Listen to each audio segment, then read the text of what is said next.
ਲੋ ਜਨਾਬ, ਇਹ ਭਾਈ ਜਿਹੜਾ ਨਾ ਪਾਲਿਸ਼ ਕਰਦਾ ਵਾ ਗਨ ਨਾਲ। ਪਿੱਛੇ ਮੋਟਰ ਲੱਗੀ ਤੇ ਪ੍ਰੈਸ਼ਰ ਨਾਲ ਜਿਹੜਾ ਨਾ ਪਾਲਿਸ਼ ਹੋ ਰਹੀ ਹੈ।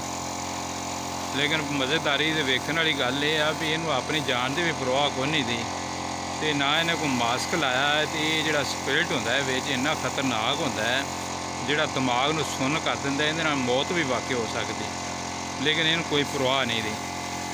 ਆਪਦੀ ਹਿਫਾਜ਼ਤ ਵੀ ਨਹੀਂ ਕਰਦੇ, ਤੇ ਮਜ਼ਦੂਰ ਤਬਕਾ ਸਾਰਾ ਇਵੇਂ ਹੀ ਕਰਦਾ ਹੈ।